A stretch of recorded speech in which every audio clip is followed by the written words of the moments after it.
Oh man, I am just wiped out today. Wake up, wake up, wake up, wake up, wake up, wake up, wake up.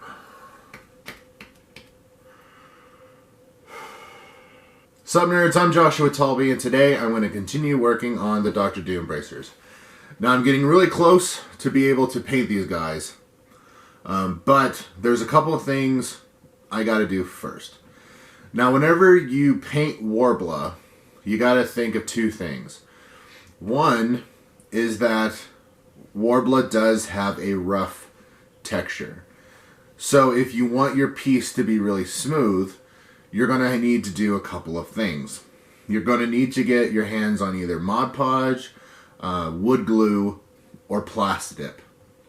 And the way to make Worbla smooth is you do a layer of one of those things I just mentioned, and then you do a light sanding, and then you do another layer, more sanding, another layer, more sanding, until you get the level of smoothness that you want. I believe the company that sells Worbla has a product specifically designed to smooth out Worbla. I haven't tried it yet. Maybe I should try that in the future. But since I'm going for a post-apocalyptic, weathered and rusty metal, I'm not too concerned with getting my Worbla really smooth. Oh, I'm so tired.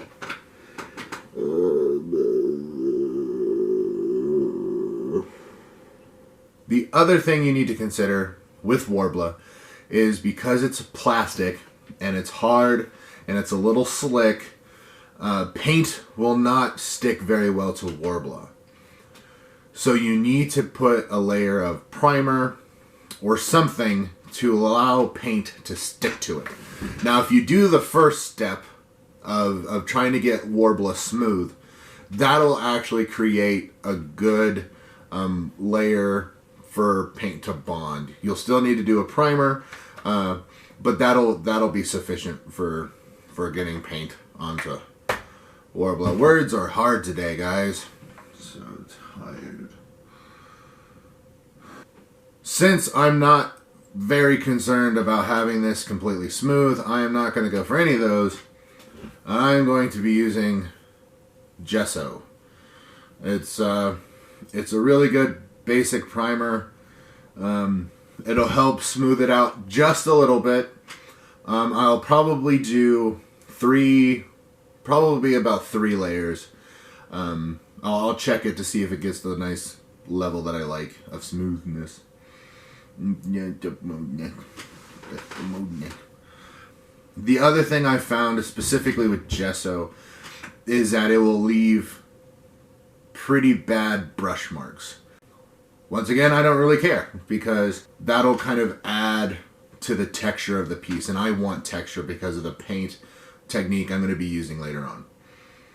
So, without further ado, if I can stay awake long enough, I'm going to get started.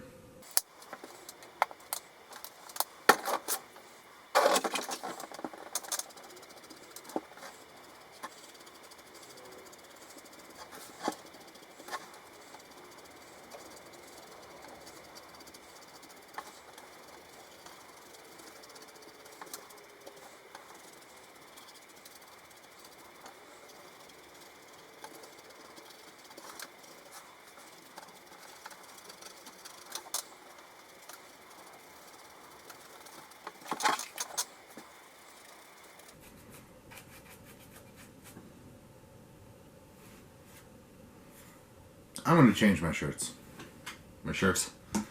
Shirt. I think I heard my mom scream all the way from Ohio because I'm wearing this shirt on camera. This is one of my old shirts that have kind of turned into a crafting shirt, and she absolutely hates it.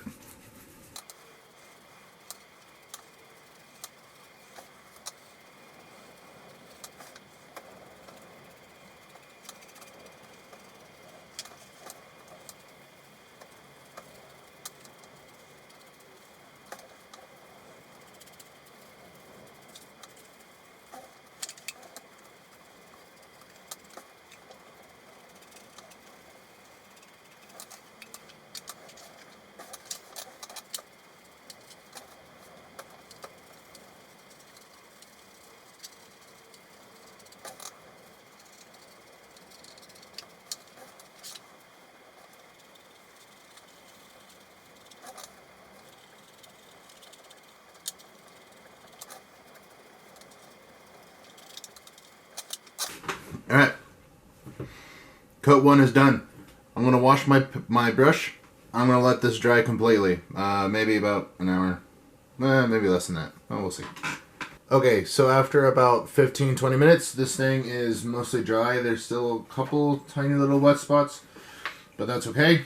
So we are on to round 2.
Wait!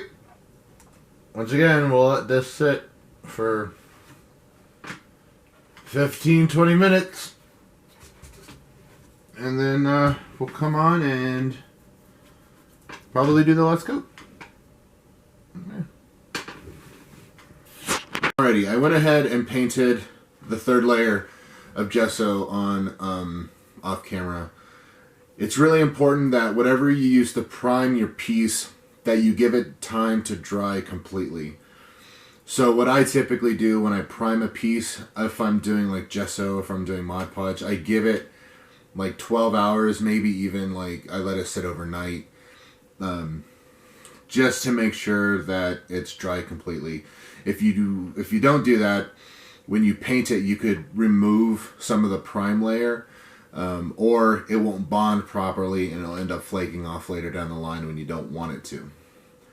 The only other thing I got to do to this now is I'm going to paint the inside only like an inch or 2 in, on the wrist and on this back part. That's just so, I am also going to be painting that like the same as the outside, but I'm not concerned of going too far in because no one will really be able to see that. I'm only doing these areas because someone might actually be able to kind of see in there.